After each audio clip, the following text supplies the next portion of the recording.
అందరికీ నమస్కారం. ముందుగా ప్రేక్షకులందరికీ సంక్రాంతి పండుగ శుభాకాంక్షలు. మనం చిన్నప్పటి నుంచి అమ్మా నాన్నలతో కలిసి బోలెడని పండుగలు సెలబ్రేట్ చేసుకుంటూ ఉంటాం కదా. కానీ మనం అమ్మా నాన్నలు ఇద్దరికీ కలిపి చేసే పండుగే షష్ఠి పూర్తి. ఆ ట్రెడిషన్కి సంబంధించి అమ్మా నాన్నలకి పిల్లలకి మధ్య ఉన్న ఎమోషన్కి సంబంధించి ఒక బ్యూటిఫుల్ సినిమా షష్ఠి పూర్తి అతి త్వరలో మన ముందుకు రాబోతోంది. లేడీస్ టైలర్ కాంబినేషన్ ఈసారి షష్ఠి పూర్తి చేసుకోవడానికి మన ముందుకు రావడం అనేది ఇంకా స్పెషల్ అని చెప్పాలన్నమాట. కంగారు పడకండి, లేడీస్ టైలర్కి అప్పుడే ఇంకా షష్ఠి పూర్తి అవ్వలేదు, కానీ అందులోని జంట మాత్రం షష్ఠి పూర్తి చేసుకోవడానికి వస్తున్నారు. సో మీకు ఈ పాటికే అర్థమైపోయి ఉంటుంది, మనందరికీ ఇష్టమైన మన నటకిరీటి రాజేంద్ర ప్రసాద్ గారు అండ్ అర్చన మ్యామ్ ఇద్దరికి very special warm welcome and Sankranti శుభాకాంక్షలు ఇద్దరికి. నా ప్రాణానికి ప్రాణమైన తెలుగు ప్రేక్షక దేవుళ్ళందరికీ సంక్రాంతి శుభాకాంక్షలు. సంక్రాంతి అంటేనే మనకు ప్రతి సంవత్సరం మనకు వచ్చే ఫస్ట్ పండుగ సంక్రాంతి. సో అందుకని అసలు మా చిన్నప్పటి నుంచి మనం సంక్రాంతి అనగానే ఇదే ఫీలింగ్ అంతే. అదే ఎనర్జీతో మనం ఇక్కడ రూపేష్ చౌదరి గారు, the producer and hero of this film, మీకు కూడా సంక్రాంతి శుభాకాంక్షలు. And Akanksha, happy Sankranti. Happy Sankranti to you two. And ఇంత మంచి వార్మ్ ఎమోషనల్ మూవీని మన ముందుకు తీసుకొస్తున్న డైరెక్టర్ పవన్ ప్రభా గారు కూడా ఇక్కడే ఉన్నారు. హ్యాపీ సంక్రాంతి అండి. సార్, ఫస్ట్ ఆఫ్ ఆల్ మిమ్మల్ని మళ్ళీ ఇంకొక అంటే మీరు చేసే సినిమాలలో అప్పుడప్పుడు ఒక్కొక్కటి వస్తూ ఉంటుంది సార్, క్లాసిక్గా ఫర్ ఎవర్గా నిలిచిపోయే సినిమాల్లో ఆ కేటగిరీలోకి వచ్చేస్తూ ఉంటాయి. అలాంటి వాటిలోనే ఆ నలుగురు లాంటి సినిమాలు చెప్పుకోవచ్చు. ఇక్కడ I think the quiet contrast emotion వచ్చేసి షష్ఠి పూర్తిగా వస్తుందని చెప్పాలి. పవన్ మా రూపేష్ డ్యూయల్ రోల్ కదా నువ్వు ఇప్పుడు, ప్రొడ్యూసరు అండ్ హీరో. సార్ మామూలుడు కదండి బాబాయ్, ఆర్బి చౌదరి గారు కదా, అందుకని రూపేష్ చౌదరి. సో చాలా అతనికి ఎంత టేస్ట్ ఉందనేది మీరు సినిమా చూస్తే తెలుస్తుంది. నిర్మాతగా అంత కుర్రాడైనా కూడా ఒక టేస్ట్తో సినిమా తీయాలి అంటే ఒక వాల్యూస్తో అలా వీళ్ళిద్దరూ కలిపి తీసిన సినిమా షష్ఠి పూర్తి. మరి ఈ షష్ఠి పూర్తి మన జీవితాల్లో, మరి ముఖ్యంగా మన ఫ్యామిలీస్లో ఉన్నటువంటి ట్రెడిషన్స్లో మనకున్న సాంప్రదాయాల్లో ఈ షష్ఠి పూర్తి సాంప్రదాయాన్ని ఏ యాంగిల్లో మేము తీసుకున్నాం, ఏ యాంగిల్లో చేసాం, మీరు తప్పకుండా చూడాలి. షష్ఠి పూర్తి మీద ఒక సినిమా తీయాలి అంటే షష్ఠి పూర్తి సినిమాలో ఒక భాగం ఉంటుంది, కానీ టైటిల్ కూడా మీరు షష్ఠి పూర్తి అనే పెట్టారు. సో అసలు అది ఎలా వచ్చిందంటే ఏకంగా షష్ఠి పూర్తి అనే టైటిల్ తోటి దీని మీదే సినిమా చెయ్యాలి అమ్మా నాన్నల మీద, ఈ థాట్ అసలు ఎక్కడి నుంచి వచ్చింది స్టార్టింగ్? ఈ మధ్య చాలా చోట్ల చూస్తున్నామండి, కొన్ని వీడియోస్లో కానీ లేదంటే మిమ్స్లో కానీ, అమ్మ నువ్వు ఇక్కడే కూర్చొని నేను ఇప్పుడే వెళ్ళొస్తానని బస్ స్టాండ్లో నాటిలో వదిలేసి వెళ్ళిపోతున్నారు. That turns me on. అలాంటివి ఎప్పుడు చూసినా నాకు చాలా ఎమోషనల్గా ఫీల్ అవుతానండి. అండ్ మోర్ ఓవర్ ఏంటంటే మనం బతికుండగా మన తల్లిదండ్రులు అనాశరణలకు వెళ్ళడం అన్నది దౌర్భాగ్యం. ఇప్పుడు అవి ఎక్కువైపోయినాయి ఓల్డేజ్ హోమ్స్ సార్. సో దానివల్ల నాకు ఏమనిపించిందంటే, ఎంత మనసులో మనకి గొడవలు ఉన్నా, ఎంత అమ్మా నాన్నలు కొట్టుకున్నప్పటికీ వాళ్ళు ఇంకొకసారి పెళ్లి చేసుకున్నారనుకోండి, మేబీ కలవచ్చేమో. మళ్ళీ అన్నీ కలుసుకోవటం మెయిన్ ఉద్దేశం, పెళ్ళి అనేది పీక్స్ దాంట్లో. సో ఆ కథని చెప్పడానికి అంటే ఇంకేలాంటి టైటిల్ పెట్టినా సరే దానికి న్యాయం చేసిన అవ్వను నేను. సో అందుకని సెపరేట్గా దానికి వేరే టైటిల్స్ ఏం ఆలోచించకుండా ఏ ముఖ్యమైన ఉద్దేశంతో మేము చేయాలి, ఏ ముఖ్యమైన ఉద్దేశంతో మేము జనాలకి ఏదైతే చెప్పాలనుకున్నామో, సో దట్ మెయిన్ టైటిల్ షష్ఠి పూర్తి. కానీ నేను యాక్చువల్లీ రూపేష్ గారు అండ్ పవన్ గారు ఇద్దరికి కలిపి ఒక క్వశ్చన్ అడగాలనుకుంటున్నా. అంటే ఇప్పుడు యంగ్స్టర్స్గా ఒక డెబ్యూ స్టేజ్లో ఉన్న మీరు యూజువల్గా ఇండస్ట్రీలోకి రావాలంటే ఎవరన్నా కొంచెం మంచిగా ఒక ఫార్మాట్ ఫిల్మ్, ఒక లవ్ స్టోరీ ఇలాగ ఏదో చేసుకుందాం, అందులోనూ మీరు యాక్ట్ చేస్తూ మీరే ప్రొడ్యూస్ చేసుకోగలిగే పొజిషన్లో ఉండి కూడా ఇలాంటి ఒక ట్రెడిషన్స్ వాల్యూస్ ఉన్న సినిమా, ఒక ఫ్యామిలీ ఎంటర్టైనర్ అండ్ మెయిన్గా మాకు వాళ్ళిద్దరూ కనిపించేలాగా ఎలా ఇలా ఆలోచించగలిగారు అనేది ప్లెజెంట్లీ సర్ప్రైజింగ్గా అనిపిస్తుంది మాకు. లవ్ స్టోరీ చేసిన ఎండ్ ఆఫ్ ది డే మ్యారేజ్కి వెళ్ళాల్సిందే కదా. నేనేం అడుగుతున్నానో మీకు అర్థమైంది. సో ఎంత లవ్ స్టోరీ చేసినా ఎండ్ ఆఫ్ ది డే మ్యారేజ్కి వెళ్ళాలి. ఈ సినిమాలో మ్యారేజ్కి వెళ్ళాలి, షష్ఠి పూర్తికి వెళ్ళాలి. అది ఇంకా అద్భుతం. ఇప్పుడు సార్ ఇందాక చెప్పినట్టు రాజేంద్ర ప్రసాద్ గారు చెప్పిన అది ఇంకా అద్భుతం. అవును. సో రాజేంద్ర ప్రసాద్ గారు, అర్చన మేడం కూడా ఈ సినిమాలో లవ్ స్టోరీతో స్టార్ట్ అయింది వాళ్ళ జర్నీ.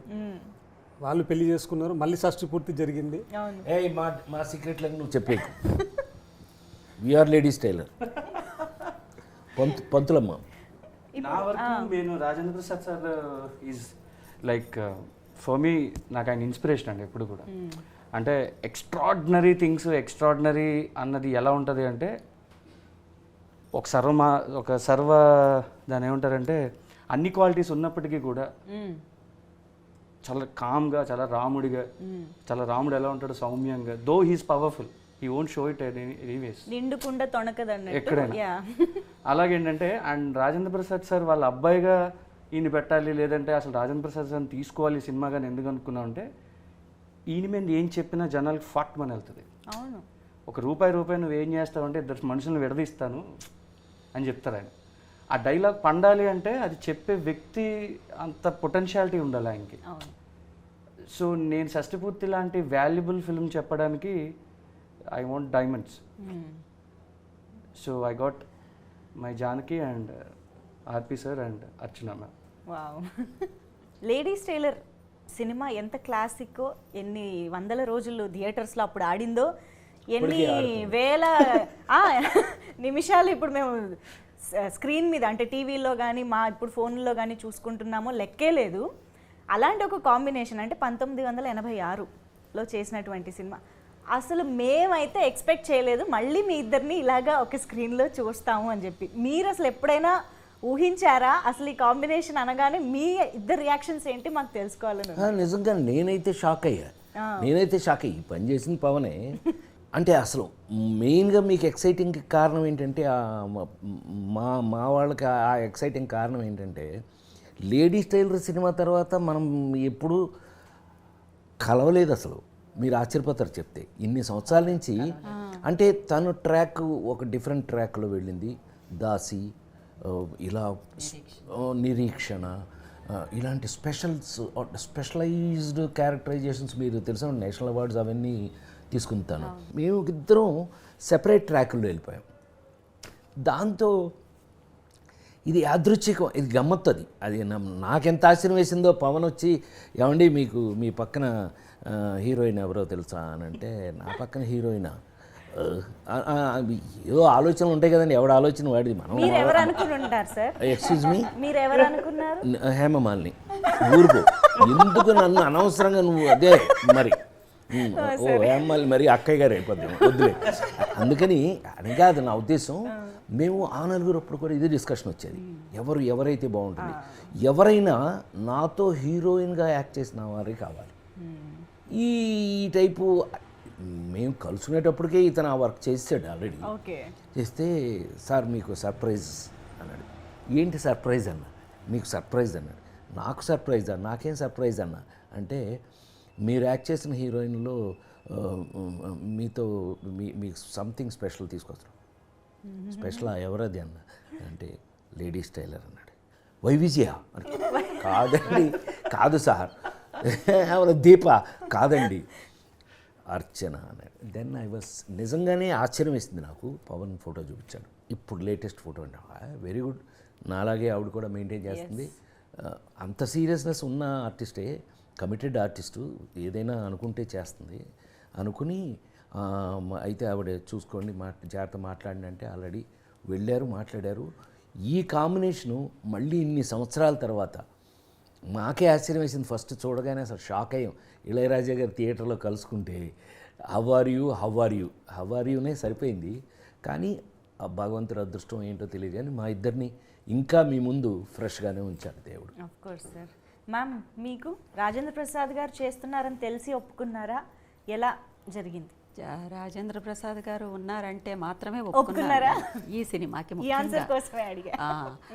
ఇళయరాజా గారు ఉన్నారు అని అంటే మాత్రమే ఒప్పుకున్నాను. ఎందుకంటే మా ఇద్దరికి ఆయన ఒక పెద్ద పిల్లరు. అవును.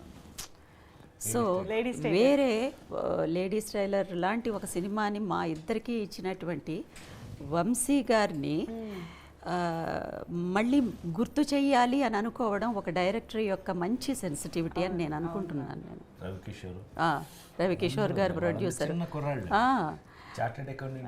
అది వాళ్ళు పాకెట్ మనీ పెట్టి తీసిన సినిమా లేడీస్ టైలర్. సో ఈ కాంబినేషన్ చాలా ఎక్స్క్లూజివ్గా వీళ్ళు డిజైన్ చేస్తున్నారు. తోటా తరణి గారు, మన ఇళయరాజా గారు, రాజేంద్ర ప్రసాద్ గారు, అర్చన, ఇలా పెట్టడం కన్నా అర్చన నేను బెటర్ ఫీల్ అయింది ఈ సినిమాలో, నీతో ఎప్పుడు చెప్పలేదు నేను. మనకి తగినటువంటి క్యారెక్టర్స్, తగినటువంటి కథ, మన ఇద్దరమే ఎందుకు ఉండాలి అనే దాని మీద వచ్చిన ఆ కథ యొక్క కంటెంట్ ఏదైతే ఉందో అమ్మాయి, రేపు మీరు సినిమా చూస్తే మీరు కూడా అలాగే అంటారు, అమ్మ కరెక్ట్ అండి, మీ ఇద్దరి మీద ఎక్కడి నుంచి ఎక్కడికి తీసుకున్నారండి అనేది. అదృష్టవశాత్తు మా ఇద్దరి మీద ఇప్పటికీ మళ్ళీ పని పెట్టాడు ఈ పవన్, మేలకుండా ఉండకుండా. నానా చావులండి, ఎట్టబడితే అట్ట ఉండడానికి లేదు మేము. మరి సైకిల్ మీద ఫోటో చూశారు కదా, సైకిల్ మేము ఇద్దరం, ఈవిడ లంగా, ఈవిడ లంగా, నేను బెల్ బాటం ప్యాంటు, ఏడు బెల్ బాటం, అప్పట్లో బెల్ బాటాలు వేసి నిజంగానే మీకు అరే ఆ రోజు అప్పుడు అలా ఉన్నారా అనిపించే అంత గమ్మత్తుగా స్క్రిప్టు వచ్చింది, అట్లాగే మాకు అవకాశం కూడా వచ్చింది అందులో. మా జానకి నాకు కూడా పేరు మర్చిపోయేలా చేస్తున్నారు మీ డైరెక్టర్ గారు. నేను కూడా ఆకాంక్ష వదిలేస్తున్నాను. I feel myself that my name is Janaki only after working in this film.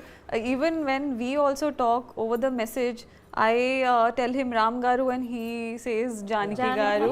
So I think I'm used to it. ఎలా ఉండబోతుంది వాళ్ళిద్దరి మధ్యలో, అసలు మీరు ఎలా కనిపించబోతున్నారు అనేది మా doubt. For that you have to see the film. They will eat up the screen and everything. I'm sure, but you know, I feel that without them Shashti Purti could not be Shashti Purti, right? They are the, you know, we could say the heart and soul of the film. So we cannot take away that thing from them, and of course without them it's not possible. Okay. గమ్మత్ ఏంటంటే వీళ్ళ love story కూడా ఒక కొత్త రకంగా ఉంటుంది, not a regular love story. గమ్మత్ చాలా చాలా డిఫరెంట్ లవ్ స్టోరీ వాళ్ళది. Okay. And you'll get to see different emotions, like it's friendship, love, family, everything you'll get in this film. It's a package. Pavan గారు మామూలుగా అమ్మ నాన్నలకి పిల్లలకి మధ్య ఎమోషన్స్ కానీ గొడవలు లేదా కలుసుకోవడాలు ఇలాంటి వాటి మీద చాలా కథలు మనం చిన్నప్పటి నుంచి చూస్తూనే ఉన్నాం. ఎన్టీ రామారావు గారు చేసిన కాలం నుంచి కూడా మనం బోల్డ్ అని ఫ్యామిలీ ఎమోషన్స్ బేస్డ్గా చూస్తూనే ఉన్నాం. ఇప్పుడు మీరు ఏం కొత్త ఎమోషన్ చెప్పాలనుకుంటున్నారంటే ఈ జనరేషన్కి ఉపయోగపడేలాగా ఏమన్నా చెప్పాలనుకుంటున్నారా? What do you want to tell us? జనరల్గా ఏంటంటేనండి, స్క్రిప్ట్ రాసేటప్పుడు ఎప్పుడైనా సరే ఒక ఎమోషన్ కనెక్ట్ అవ్వడం కోసమని దాని మోతాదు ఎక్కువ రాస్తారు. మేబీ ఒక తల్లి సెంటిమెంట్ కావచ్చు, లేదంటే ఒక తండ్రి సెంటిమెంట్ కావచ్చు, లేదంటే ఒక కొడుకు సెంటిమెంట్ కావచ్చు. బట్ ఇందులో మేము కొంచెం వెరైటీగా నేను ఏం ట్రై చేశానంటే, తల్లి తండ్రి అన్నది రెండు కళ్ళు అనేది మనం ఎలా అయితే చెప్తామో, అది సినిమా చెప్పేటప్పుడు కూడా వాళ్ళిద్దరు మోతాది అలాగే ఉండాలి. ఓకే. సో అందుకని దీనికి షష్టి పూర్తి అని పెట్టాను. లేదంటే తల్లి పేరు, లేదంటే దివాకరం గారు కొడుకనో, లేదంటే భువనేశ్వర్ గారు కొడుకనో పెట్టేవాడిని డెఫినెట్గా. అండర్ కరెంట్ ప్లేలో మీకు జరిగే కథ ఏదైతే ఉందో అది డెఫినెట్లీ మీకు తప్పకుండా నచ్చుతుందండి. మీరు ఏదైతే ఇప్పుడు మీరు నా నుంచి కోరుకున్నారో, ఏదైతే అడిగారో మీరు, అది డెఫినెట్లీ మీకు అది చూస్తే అర్థమవుతుందండి. అంటే మామూలుగా ఇప్పుడు ఒక సినిమా అంటే ఇలాంటి మేజర్ క్యారెక్టర్స్, మేజర్ ఎమోషన్స్ని కనెక్ట్ చేయడానికి, బిల్డ్ చేయడానికి చాలా టైం పడుతూ ఉంటుంది. ఈ ఇద్దరి పెయిర్ అండ్ ఆర్టిస్ట్ల వల్ల అసలు దానికి మీరు పెద్దగా కష్టపడాల్సిన అవసరం కూడా లేదనిపిస్తుంది. అంటే ఎక్కడ ఆపారో అక్కడ నుంచి మొదలెట్టడం అంటూ ఉంటారు కదా, ఆ టైప్లో మీ ఇద్దరిని మేము ఆల్రెడీ ఓన్ చేసేసుకుంటాం సినిమా బిగినింగ్ నుంచి అన్న ఫీలింగ్లో ఉన్నాం మేము. మీరు సెట్స్ పైకి వెళ్ళిన తర్వాత మన లేడీస్ టైలర్ జ్ఞాపకాలు ఎన్ని బయటకు వచ్చాయి, ఎన్ని మీరు ఒకరికొకరు నెమరు వేసుకున్నారు? టు బి వెరీ ఫ్రాంక్ అమ్మా, I'm very sorry to say, ఇది చెప్తే మీరు నమ్ముతారో నమ్మరో నాకు తెలియదు, కానీ లేడీస్ టైలర్ గురించి ఆలోచించే టైం లేదు ఈ కథలో. మా ఇద్దరికి ఉన్న రెస్పాన్సిబిలిటీ ఎలాంటిది అని అంటే మీరు సినిమా చూస్తే తెలుస్తుంది. మేము లేడీస్ టైలర్ గురించి ఆలోచించే అవకాశమే లేదు. ఇది ఎక్కేస్తుంది, ఇది దాని మీద ఇది ఓవర్లాప్ అయిపోతుంది. ఆ క్యారెక్టర్ కంటే ఈ క్యారెక్టర్ ఇది ఒక టైప్లో ఉంది. ముఖ్యంగా గెటప్స్ 26, 36, 46, 56, 60. మాకు అదేమంటే వచ్చి మాకు పొద్దున్నే ఏంటయ్యా మేకప్ వేసుకోవాలి అని అంటే కనుక 26 అని అంటే అవును 26 బెల్ బాటమ్ ప్యాంటు, ఇంకా లంగావోణి అంటే వేసుకొని పని రావడం చేయటం అనేది అసలు నాకు జీవితంలో మామూలుగా మా 48 ఏళ్ళ నుంచి మీ ముందు పనిచేస్తాను నేను. Holiday, I'm going to holiday in European countries, అలాంటి నా జీవితంలో ఇంతవరకు లేదండి. 48 సంవత్సరాలుగా భగవంతుడి దయ వల్ల ఇంకా పని చేస్తూనే ఉన్నాను నేను. నాకున్న పెద్ద హాలిడే ఏంటంటే పని చేయటమే. సో అందుకని పొద్దున్నే వచ్చి వీళ్ళు ఫుల్ పని అండి. అందుకని ఈ సినిమాలో బాగానే గిట్టుబాటు అయింది మాకు. అది అసలు ప్రతి గెటప్ను 26కి ట్రాన్స్ఫర్మేషన్ ఉంది. అసలు ఆ ట్రాన్స్ఫర్మేషన్ని నేను కొంచెం కూడా షష్ఠి పూర్తిగా ఉంది. షష్ఠి పూర్తి అయిపోయిన వెంటనే 36 అయిన వెంటనే 46 అయిన వెంటనే మళ్ళీ 16, 26 ఇలా వెళ్తూనే ఉంది. అసలు గ్యాప్ లేదు, ఐ థింక్ ఫస్ట్ గ్యాప్ లేదు. ఆలోచించుకుంటూనే పూర్తి ఇన్వాల్వ్ అయ్యే యాక్టర్, ఎనీ యాక్టర్ మా జాబ్ అదే కదా. ఎందుకు ఊరికనే తింటున్నామా అందుకు కాదు కదా. మన జాబ్కు తగినట్టు వర్క్, కరెక్ట్గా ఫుల్ లెంగ్త్ వర్క్ ఉండేటట్టుగా క్యారెక్టర్స్. తద్వారా అందుకని డెలిబరేట్గా చెప్పగలను నేను. ఎక్కడైనా మనం లేడీస్ టైలర్లో నువ్వు బెత్త పుచ్చుకున్నప్పుడు అదంతా లేదు, అంత అవకాశమే లేదు అసలు. హౌ ఆర్ యూ భావన, మమ్మల్ని చూసిన వాళ్ళు అనుకోవడమే. ఇంకా చూసిన వాళ్ళు వీళ్ళిద్దరు అని చెప్పి మాట మీద అదేమంటే ఇతను ఒక సైకిల్ ఇచ్చేవాడు నాకు, చచ్చినట్టు సైకిల్ దొక్కాలి. మాకు మరి చూడగానే ఆ రీల్ అలా తిరిగిపోతుంది కదా అది. మ్యామ్, లేడీస్ టైలర్ టైంలో కూడా ఇంతే అల్లరి, ఎనర్జీ, నాటినెస్ అన్నీ ఉండేవా మ్యామ్? ఎప్పుడూ ఇంతే. యాక్చువల్లీ ఇంకా ఎక్కువ ఉండే. నేను అనుకున్నా చాలా తగ్గింది అంటుందేమో అనుకున్నాను నేను. అంతే, ఎప్పుడూ అంతే. అంటే అందరం కూడా, ఈవెన్ తను కూడా చాలా జోకీగా, చాలా సరదాగా మాతో. అసలు నేను వంశీ ఉన్నా ఉంటేనే మామూలు గోల ఉండదు. అలాంటిది వీళ్ళందరూ జాయిన్ అయ్యేవాళ్ళు. మామూలుగా కాదండి అసలు. విజయ్ గారు కానీ ఎవరైనా సరే అత్త అని అంటే ప్రసాద్ ఇలా మామూలు గోల చేయలేదు. అయ్యో ఆ రోజులో గోల్డెన్ డేస్. ఇలాంటి సినిమాలు, అలాంటి సినిమాలు ఎప్పుడు కూడా we all will become like a family లాగా అయిపోతుంది, క్యారెక్టర్స్ అయిపోతాం. అవును. ఏ పర్టికులర్ మూమెంట్ ఆర్ సీన్ మీ ఇద్దరి కాంబినేషన్ ఆర్ మీ ముగ్గురి కాంబినేషన్లో మీకు బాగా గుర్తున్న మూమెంట్స్ కానీ అలా ఏదైనా? మా ముగ్గురు కాంబినేషన్లో ఒక ఎమోషనల్, చాలా strong emotional, deep emotional scene ఉంటుందండి. అది మీరు థియేటర్లో చూస్తే కిక్ ఉంటుంది, అది చెప్పలేము డీటెయిల్గా. That experience behind that so very, అది అసలు మాటల్లో చెప్పలేము. ఎందుకంటే ముందు అమ్మగారు ఉన్నారు, కనుక ఆయన ఉన్నారు. ఇప్పుడు వీళ్ళిద్దరూ మధ్య నేనున్నాను. ఇటు బ్యాలెన్స్ చేయాలి. ఆ సిచ్యువేషన్స్ అది మీరు చూస్తేనే దానికి ఇతనికి మూడ్స్ చెప్పక్కర్లేదు, ఎందుకంటే మేమిద్దరం కొట్టుకున్న విధానం చూస్తే ఇతనికి ఆటోమేటిక్ మూడ్ వచ్చేది. కొట్టే రియాక్షన్ ఆటోమేటిక్గా వచ్చేది. అండ్ ఆకాంక్ష, ఐ థింక్ ఇలాంటి సీజన్డ్ యాక్టర్స్తో వర్క్ చేస్తున్నప్పుడు చాలా నేర్చుకోవడానికి దొరుకుతూ ఉంటుంది. Their approach towards the character కానీ, మూడ్లోకి వెళ్ళిపోయే విధానం కానీ మనం చాలా అబ్జర్వ్ చేయొచ్చు కదా. What did you learn on set? It's my second time working with Rajendra Prasad sir, and I think we did. I had worked in like our show. Was the first experience when I first met him. Yes. And that time only I knew that it will be very easy for me to perform with him because, for two actors to perform in a scene, it's always give and take. You can't take the scene on your shoulder or the vice versa. So I think he helped me a lot to perform that way, because we also have scenes together, and when you'll see the film, you'll get to know.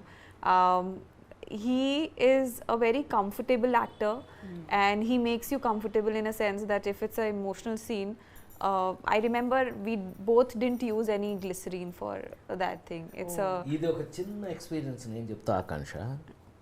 Bench cinema మన నాగబాబు కూతురు produce చేసిన దాంట్లో climax చేస్తున్నాం ఇద్దరం. ఈ అమ్మాయితో నాకున్న experience చెప్తున్నా. ఈ సినిమాకి ఎందుకు కనెక్ట్ అవుతుందో చెప్తాను. చూస్తే అది క్లైమాక్స్. అప్పుడు దాకా ఆ అమ్మాయి కూతురని నేను కానీ, నేను ఫాదర్ అని ఆ అమ్మాయి కానీ చెప్పకపోవడం ఆ సినిమాలో, ఆ కథలో ఉన్న ఇదైతే, క్లైమాక్స్లో ఇద్దరం రివీల్ అవ్వటం ఫస్ట్ టైం. నేనేదో ఆ అమ్మాయిని అప్పుడు దాకా చూసిన విధానాన్ని చూస్తే కొంచెం న్యాచురల్గా చేస్తాను ఈ అమ్మాయి అని చెప్పి, నేనేదో నాకు చేదస్తాం కదా, మనం పేరే చేదస్తాం, కొంచెం ఏదో చెప్పాం. టేక్లో మీరు నమ్మి తీరాలి, బెంచ్ క్లైమాక్స్లో ఆ అమ్మాయి కానీ నేను కానీ ఇద్దరిలో ఎవరో గ్లిజరైన్ వాళ్ళ ఆ షాట్ అలా కంటిన్యూ చేసేసి ఆ డైరెక్టర్ ఆ అమ్మాయి ఎవరో చాలా ఎక్సైట్ అయిపోయింది. ఇద్దరం యాక్ట్ చేసిన ఫాదర్ అండ్ అంటే తండ్రి కూతురు ఇద్దరం ఎక్సైట్ అయిపోయి ఇద్దరం ఏడ్ చేసింది చూస్తే షాక్ అయ్యారండి. ఈ సినిమాలో క్లైమాక్స్ అక్కడికి నేను వెళ్ళేటప్పటికి అమ్మాయి చాలా కోపంగా ఉంటుంది ఇతని మీద. అలాంటిది నన్ను చూసి మరి లక్కీగా ఇతను రాసిన ఒక డైలాగ్ నేను చెప్పడం జరిగింది. అది కాదమ్మా, ఇది ఇందువల్ల జరిగింది ఇలాగా, నా కొడుకు తప్పుగా నాకు ఇట్లా ఏదో నేను చెప్పుకుంటూ చేస్తే దానికి ఆ అమ్మాయి రియాక్ట్ అయిపోయి రిహార్సల్లో చేసిన దానికన్నా 100% టేక్లో చేసేసింది. తర్వాత చేస్తే నాకున్న చిన్న బ్యాడ్ హ్యాబిట్ ఏంటంటే ఎవరైనా బాగా యాక్ట్ చేస్తే నెత్తిన పెట్టేసుకోవడం. మనం మొదటి నుంచి ఇది అలవాటు. ఎవరైనా సరే నర్రాజ్ చేసి చంపేసేవారు, అది సూపర్ ఫెంటాస్టిక్ అని ఎత్తేసుకోవటం. ఆమెని హౌ అంటే, సార్ మిమ్మల్ని జెన్యూన్గా మిమ్మల్ని చూశాను నేను, మిమ్మల్ని చూస్తే నాకు వచ్చిన రియాక్షన్ అది అని చెప్పింది. అంత అంటే ఇదంతా ఎందుకు చెప్పొచ్చాను అని అంటే, అంత ఇన్వాల్వ్ అవుతున్న యాక్ట్రెస్. చాలా లైఫ్ ఉంది ఆ అమ్మాయికి, చూడాలి. You have so much of life. All the best for you. So cinema గురించి, ఎక్స్పీరియన్స్ గురించి చాలా మాట్లాడుకున్నాం. ఈ సినిమాకి సంబంధించిన మ్యూజిక్ గురించి మనం ఇప్పుడు మాట్లాడుకోవాలి. మాస్ట్రో ఇళయరాజా గారు మ్యూజిక్ చేయడం అంటే మామూలుగా ఆయన మన సినిమాకి చేస్తే బాగుంటుంది అని ఎవరికైనా అనిపిస్తుంది, అంతే కదా. కానీ ఆలోచించేటప్పుడే చాలా మంది ఆగిపోతూ ఉంటారు. అయ్యో మంది ఒప్పుకుంటారో లేదో, ఎందుకంటే ఆయన చాలా సెలెక్టివ్గా ఉంటూ ఉంటారు, చేస్తారో లేదో అని, అసలు అపాయింట్మెంట్ దొరుకుతుందో లేదో అని చాలా కారణాలతో ఆగిపోతూ ఉంటారు. సో అసలు ఏంటి మీకు ఇళయరాజా గారినే అప్రోచ్ అవ్వాలని ఎలా అనిపించింది, and how was it meeting him and getting the tunes? అంటే కొన్ని ఫిలిమ్స్కి ఒక రకమైన సౌండ్ ఉంటుందండి బేసిక్గా. సో ఇలాంటి సినిమాలకు ఉండే సౌండ్ వేరేలా ఉండాలని అనుకున్నాను నేను. అంటే జనరల్ బ్యాక్గ్రౌండ్ స్కోర్ కాకుండా, ఒకప్పుడు మనం ఎప్పుడో గోదావరి చుట్టుపక్కల తీస్తున్నామంటే కళ్ళు లేని వాళ్ళు ఈ సినిమా చూసినా సరే వాళ్ళకి అర్థం అవ్వాలి. అంటే ఒకప్పుడు మా అమ్మగారు వాళ్ళు రేడియోలో వినేవారండి కథ సినిమాల్ని. రేడియోలో వింటే వాళ్ళకి అర్థమయ్యేది. ఎలా అంటే with all the effects, with all the dialogue. ఏంటి ఎర్రచీర కట్టుకుని వచ్చో అన్నది కూడా డైలాగ్ ఉంటుంది, కనిపించదు కాబట్టి వాళ్ళకి అర్థమవుతుంది. సో అలాగా it is a musical narration and actually the story is a musical narration. అంటే మీకు కట్ చేస్తే సాంగ్ రాదు, you have to go with a flow. పాట ఆపేసి మధ్యలో సీన్ చెప్పి తర్వాత మళ్ళీ పాట కంటిన్యూ చేస్తాం. బికాజ్ అదొక డ్రైవ్లో వెళ్ళాలి అన్నది ఆ డ్రైవ్లో వెళ్ళకపోతే ఎమోషన్ మిస్ అవుతుంది. సో అలాగ మ్యూజిక్ని హోల్డ్లో పెట్టుకుని చెప్పడానికి కొంచెం పెద్ద దిగ్గజాలు ఉంటే బాగుంటుందేమో అనిపించింది నాకు. అండ్ మోర్ ఓవర్ ఏంటంటే I'm a very very very very huge fan of Raja sir. అందుకని అలాంటి మాటలు చెప్పకూడదు, అందుకని నేను ఈ సినిమాకి పెట్టేసుకొని చూపించాను నా అభిమానం ఏంటని. సో అంత పెద్ద బొమ్మ వేయించుకున్నాను వెనకాల. టెక్నికల్ డీటెయిల్స్ అసలు ఆయన ఏం అడిగేవారు కదండి. నిజంగా ఏంటంటే మీకు ఫ్రీడమ్ అన్నది బతకడం కన్నా ఫ్రీడమ్గా పని చేయడానికి ఎక్కువ ఫ్రీడమ్ కావాలి. మనం బతకడం ఎలాగైనా ఫ్రీడమ్ అనుకుని బతికేస్తాం మనం. We have a right to speak. కానీ నీకు సినిమా తీయడానికి ఫ్రీడమ్ కావాలి, డబ్బుతో పాటు ఫ్రీడమ్ కూడా కావాలి. రిస్ట్రిక్షన్స్ ఉంటే చేయలేవు. సో ఎప్పుడైతే నేను సార్ ఇలా ఇళయరాజా సార్ అనుకుంటున్నామండి అంటే నాకన్నా ఎక్కువ ఆయన వెనక్కి లాగారండి. నిజంగా సార్ నేను ఎప్పుడైతే ఆయనకి చెప్పానో, ఏ పవన్ ఏదో కొత్త డైరెక్టర్, ప్రతి ఒక్కడికి మీరు చెప్పినట్టుగానే ఫ్యాన్ బాయ్ మూమెంట్ ఉంటుంది, ఇళయరాజా మనకి ఎందుకు చేస్తారు రూపేష్, అది కాదు కదా అని. బట్ ఎంతమంది ఆయన అడిగినా సరే అదంతా కూడా మేము ఓకే చేసిందా చెప్పారు నాకు. అప్పుడు చెప్తే నేను మళ్ళీ ఎక్కడ లోగా అవుతానో, ఎక్కడ రైటింగ్ ఏమైనా తేడా వస్తుందో ఏంటో అని. అప్పుడు అసలు ఏం మాట్లాడలేదండి. వెళ్దాం సార్ చెన్నై అన్నారు. So we got a contact.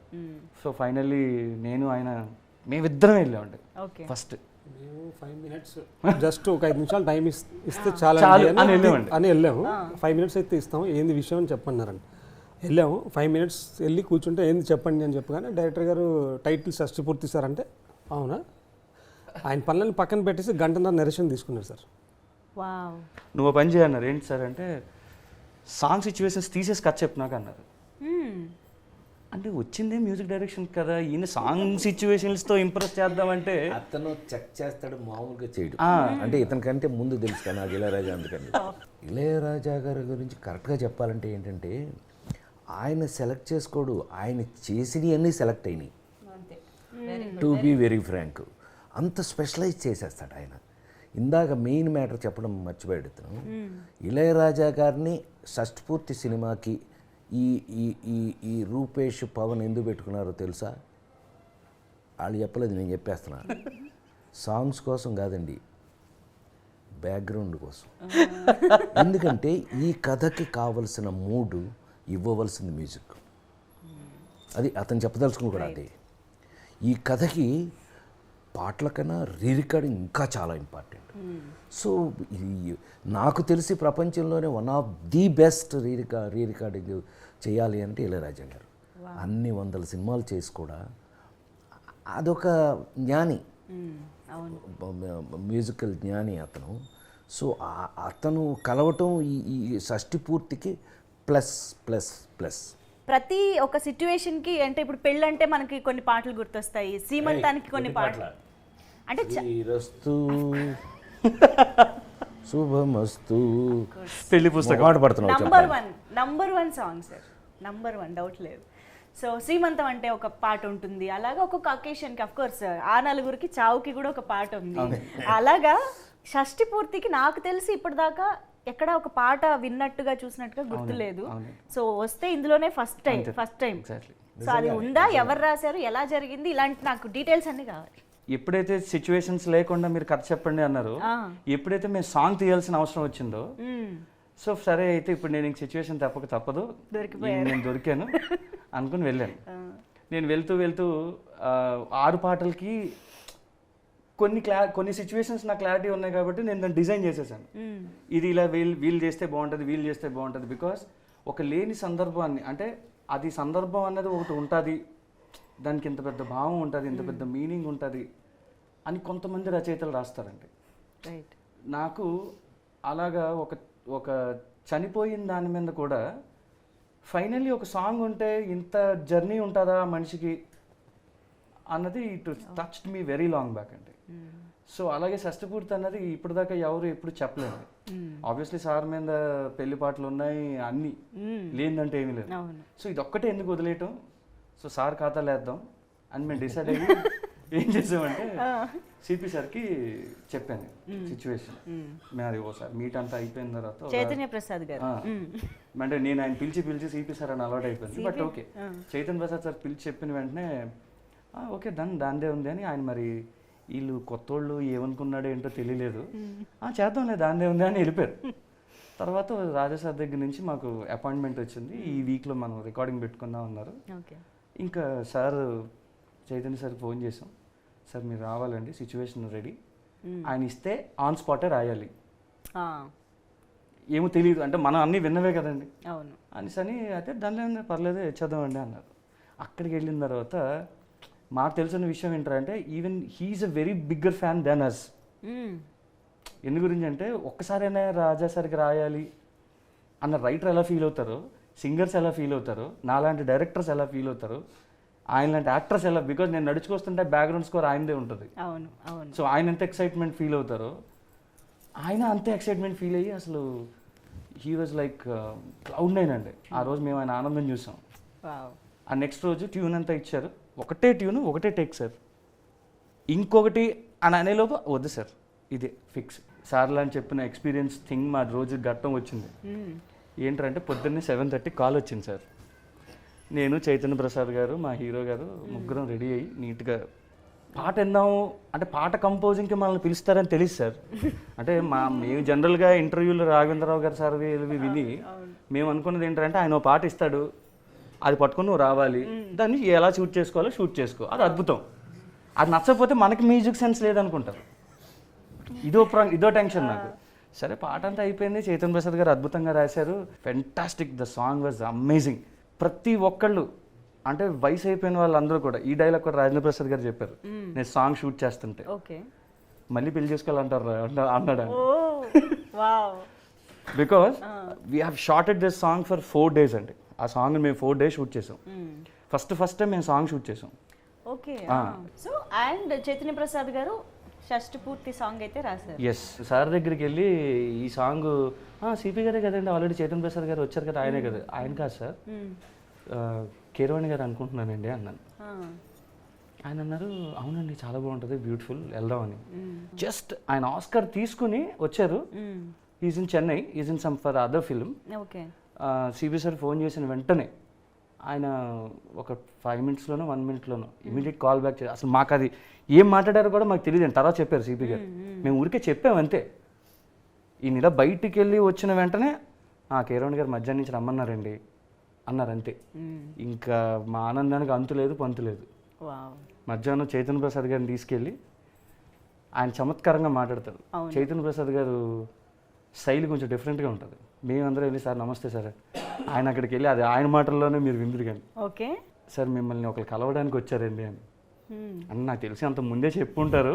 మేమిద్దరం చేతులు కట్టుకుని శిష్యుల్లాగా ఆయన దగ్గరికి వెళ్ళి చేతులు కట్టుకున్నాం. ఈయన నా వైపు చూస్తాను, నేను ఆయన వైపు చూస్తాను. ఏంటంటే ఎలా మొదలు పెట్టాలో తెలియదు. ఇప్పుడు ఆయన దగ్గరికి మ్యూజిక్ డైరెక్షన్ చేసుకోవడానికి వెళ్ళామంటే ఒక అర్థం ఉంది. అవును అవును, అది ఆబ్వియస్ థింగ్. ఆయన అందుకే అనుకుంటున్నాను. అవును. ఏంటండి అంటే, సార్ ఇలా షష్ఠపూర్తి ఒక ఫిల్మ్ చేస్తున్నాం సార్, రాజా గారి మ్యూజిక్ అండి, ఒక పాట అనుకున్నామండి అని సిపి గారు చెప్పారు. అదేంటి పాట ఏంటి అన్న అంటే ఇలా ఇలా అని సార్ మేము రిక్వెస్ట్ చేసాం ఆయన. బట్ ట్యూన్ ఇలాగ విని వెంటనే ఆయనకి ఇలా మేము ట్యూన్ జస్ట్ పంపించమన్నారండి. మేము పంపించి తిరిగి కార్ ఎక్కి రాజా సార్ స్టూడియోకి వచ్చే లోపు సిపి గారికి ఫోన్ చేసి చైతన్య ప్రసాద్ గారికి ఆల్రెడీ ఒక 4 lines నేను రాశాను, చెప్పండి అని చెప్పారు. ఈయన మాకు చూపించారు. ఇంకా అసలు వేరే టాపిక్ లేదు, అది ఫైనల్ అది. సో షష్ఠపూర్తి మేము చేసుకున్న చాలా గొప్ప అదృష్టం అండి అది. అంత పెద్ద వ్యక్తి అసలు ఆస్కర్ అయిన తర్వాత నేనెవరో ప్రపంచానికి తెలియదండి, ఈ సినిమా ద్వారా తెలుస్తాం.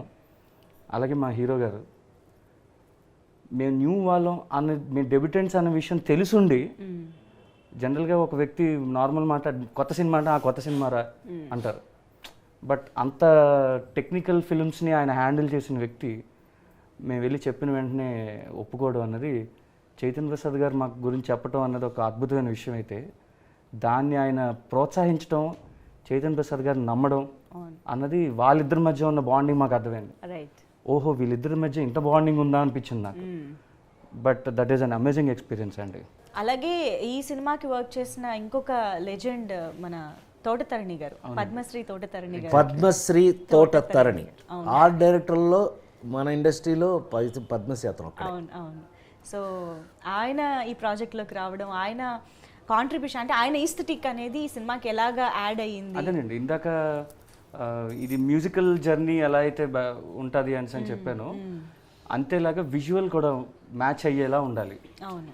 సో ఇందులో ముఖ్యంగా చెప్పాలంటే మై డిఓపి రామ్ గారు, he has a fantastic clean visual towards what I narrated to him. Okay. So దానికి అంత అందమైన విజువల్కి we need such a beautiful art work. ఆ ఆర్ట్ వర్క్లో కథ చెప్పాలి, ఆర్ట్ వర్క్ న్యాచురల్గా ఉండాలి, అది ఎప్పుడుదో చెప్పాలి. నేను టైం వేయను, కిందన 1970 నేను వేయను, అక్కడ ఉన్న వస్తువుని బట్టి, వీళ్ళు వేసుకునే బట్టల్ని బట్టి టోటల్ బ్యాక్గ్రౌండ్ మొత్తం చెప్పాలి.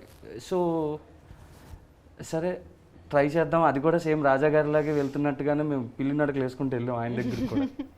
బికాజ్ ఆయన శివాజీ, పొనియన్ సెల్వం, నాయకుడు. అండ్ మేమేంటంటే రాజా గారిది తోటా గారిది కాంబినేషన్ ఉంటుందండి, నాయకుడు, ఘర్షణ, రోజా ఇలాంటివి. సో మావేంటంటే సరే మనం న్యాచురల్లో తీస్తున్నాం సినిమా, 70-80% అంతా బయటే తీస్తున్నాం, దాన్ని కొంచెం ఎన్హాన్స్ చేసేలాగా నేచర్ని మ్యాచ్ చేసే ఆర్ట్ డైరెక్టర్ కావాలనుకుని చూసుకున్నాండి. So then we went to Padmashri Thota Tharani గారు. As same like Raja sir is have a very big heart. మేము వెళ్ళిన వెంటనే మాకు నో చెప్పలేదండి. And being such a huge legend, మాకు సార్ చిన్న సెట్ ఉందంటే he uses to come from Chennai. Chennai నుంచి వచ్చి ఆయన గోదావరి ఒడ్డుల మీద నుంచుని బోటులో ప్రయాణాలు చేసి ఈ బోట్కి ఈ కలర్ అయ్యి, ఈ బోట్కి ఈ కలర్ అయ్యి, ఈ బోట్కి ఈ కలర్ అయ్యి అని అంత ఎండలో ఆయన చూసి సెట్ చేసి మాకు it is like A cake walk, నాకు కేక్ వాక్లో చేసి పెట్టారండి ఆయన. ఇన్ ద సేమ్ వే ఆయన ఎంత ఫెంటాస్టిక్ సెట్స్ వేసారో దాన్ని అంతే అమేజింగ్గా మా లెన్స్ బిహైండ్ రామ్ గారు is captured it very well. And బేసిక్గా చాలామంది డిఓపీస్ ఉంటారండి, చాలా బాగా చూపిస్తారు, మంచి మంచి ఫ్రేమ్లు పెడతారు. కానీ Ram is very good in narrating the story. Okay. Very few DOPs మాత్రమే కథను నెరేట్ చేస్తారు. అంటే బ్యూటీ పక్కన బ్యూటీని అన్నది కాకుండా ఒక కథను ఎలా చెప్పాలి అన్నది మనం చెప్తున్నప్పుడు the way he handles the camera, the way he elevate the scenes and all, it is amazing అండి. And at the same time అంత పర్ఫెక్ట్గా నేను తీసిన దాన్ని ఏ ఎక్స్ప్రెషన్ చూపిస్తే బాగుంటుంది అంతే కట్టు మా కార్తిక్ అన్న, కార్తిక్ శ్రీనివాస్ గారు. And he's one of the amazing brains. నాకున్న వాటిలో అదొక పెద్ద సెట్స్, ఒక 5 ఎలిమెంట్స్లో లాగా నా చుట్టూ అన్ని ది బెస్ట్ ఎలిమెంట్స్ పెట్టుకున్నాను నేను. I forgot to say Rahman గారు. So yes, he is an another pillar for the film. ఒక 2-3 సరదాగా వెళ్ళాలి సార్, ఈ పాట హ్యూజ్గా హెవీగా ఏమొద్దు, అలా ఒక సరదాగా అందరూ పాడుకునేలా ఉండాలి కానీ కొత్తగా ఉండాలి అంటే దెన్ రెహమాన్ గారు గుర్తొస్తారు నాకు. ఆయన పవన్ కళ్యాణ్ గారికి రాసిన వయ్యారాల జాబిల్లి కానీ all will be very natural, very soothing. And ఈ సినిమాకి ఆయన ఇంకో 2 పాటలు రాశారండి, చైతన్ ప్రసాద్ గారితో పాటు ఆయన ప్లస్ మా లెజెండ్ కిరవాణి గారు. సో వీళ్ళు ముగ్గురు కలిపి సాహిత్యం లెవెల్స్ని ఇలా బూమ్ చేశారు ఒకసారి. సో వెరీ సూన్ మీరు ప్రతి పాట వింటారండి definitely. So you will love it. కానీ it's very nice to have you in Tollywood అండి. అంటే ఇది ఒక మంచి సక్సెస్తో మీరు ఇంకా చాలా సినిమాలు చేయాలని కోరుకుంటున్నాం. బికాజ్ ఆర్బి చౌదరి గారు లాంటి లెజెండరీ ప్రొడ్యూసర్ ఫ్యామిలీ నుంచి వస్తూ ఆయన నుంచి డెఫినెట్గా చాలా నేర్చుకుని ఉండుంటారు అబ్జర్వ్ చేసి కూడా. సో అలాంటి మంచి ప్రొడక్షన్ వాల్యూస్ ఇవ్వగలిగే producers are very much needed. కాబట్టి hearty congratulations and all the very best. 100 films తీసే ఆయన నిర్మాత అండి, నాట్ ఏ జోక్. 100 సినిమాలు తీయటం అంటే ఆలోచించడానికే టెన్షన్ వస్తుంది. సో అలాంటిది మొత్తం మీదండి నేను రాజేంద్ర ప్రసాద్గా ఒక ఒక సీనియర్ యాక్టర్, అంటే సీనియర్ అంటే ఎక్కువ కాలం నుంచి పనిచేస్తున్నాననే ఉద్దేశం. నా ఉద్దేశం ఏంటంటేనండి, షష్టిపూర్తి లాంటి సినిమాలు ఎంత బాగా ఆడితే అన్ని మంచి సినిమాలు వస్తాయని నా పర్సనల్ అభిప్రాయం. సో వాల్యూస్ పెరుగుతాయి, సినిమాలు తీసే యాంగిల్ పెరుగుతుంది. అట్ ద సేమ్ టైం మంచి సినిమాలు తయారు చేయడానికి అందరికీ కూడా, అందరూ మంచి సినిమాలు తీసిన వాళ్ళే, మామూలుగా కాదు కదా. ఇప్పుడు కె రాఘవేంద్రరావు కమర్షియల్ డైరెక్టర్ అని అంటారు, అంటే టాపిక్ కాకపోయినా మా అన్నయ్య కాబట్టి నా ఇష్టం నేను చెప్పచ్చు. ఆయన తీసిన జ్యోతి అనే ఒక సినిమా అండి, జయసుధ గారును మురళీమోహన్ గారు వాళ్ళు యాక్ట్ చేసింది. నాకు ఎంత ఇష్టమో చెప్పలేను.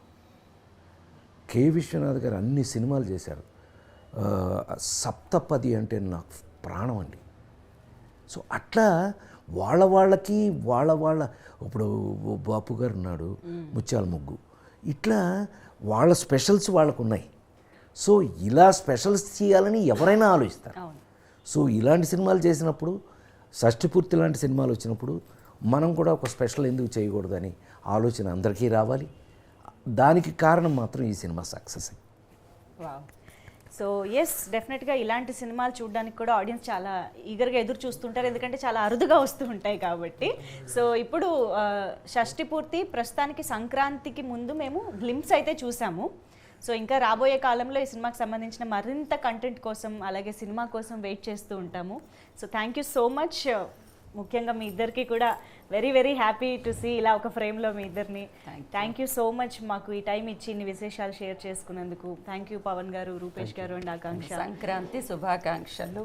మా ప్రాణానికి ప్రాణమైన తెలుగు ప్రేక్షక దేవుళ్ళందరికీ షష్టిపూర్తి యూనిట్ తరఫున సంక్రాంతి శుభాకాంక్షలు.